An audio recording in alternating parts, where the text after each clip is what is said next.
Magkano ang totoong gastos sa diabetes? Hindi lang po gamot, no, yung binabayaran dito. Akala po kasi ng marami, ang gastos sa diabetes ay yung gamot lang. Konting maintenance, konting check-up, konting bawas sa matatamis. Pero ang totoong nagpapamahal sa diabetes, hindi lang po yung sakit mismo, kundi yung complications. Yung kidney problem, yung stroke, heart attack, yung eye damage, yung sugat na hindi gumagaling, doon po nagsisimula na lumaki ang gastos. Ang delikado po dito, kapag matagal na po ang blood sugar, unti-unti po nitong pwedeng sirain ng kidneys, no? Yung nerves, yung mata, yung puso, at yung blood vessels. At kapag umabot po sa komplikasyon, hindi na lang po monthly medicine ang usapan. Pwede nang pumasok ang lab test, doctor visits, emergency bills, hospitalization, insulin, wound care,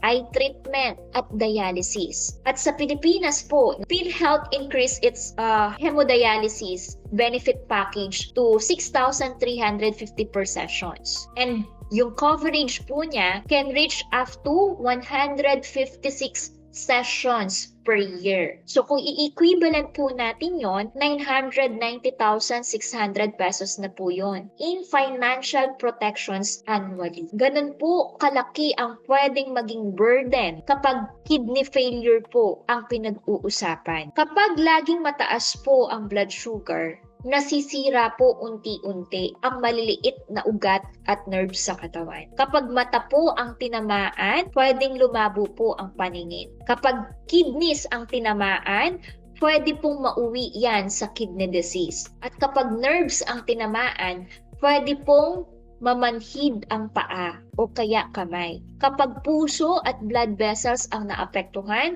tumataas po yung risk ng heart attack at ng stroke. Kaya ang diabetes po, hindi lang tungkol sa sugar. Tungkol po ito sa komplikasyong pwedeng magpabago ng buhay at gastos ng isang pamilya. Start with prevention habang maaga. Una, magpa-check po ng fasting blood sugar or ng HbA1c. Pangalawa, bawasan po ang sugary drinks. Pangatlo, huwag puro rice or refined carbs. Dagdagan po ng protein, ng gulay at ng fiber. At pang-apat, maglakad-lakad po kayo, no? Kahit 10 to 15 minutes lang po after ng meal po ninyo. At pang-lima, huwag na huwag po kayong magse-self-medicate. I-monitor nyo po yung sugar po ninyo at huwag nyo pong hintayin na may komplikasyon po bago nyo seryosohin. Mas mura po ang prevention kesa po sa complications. Now, mas madaling magbawas po ng sugar drinks ngayon kaysa maghabol po kayo ng dialysis, ng hospital bills, or ng emergency treatment.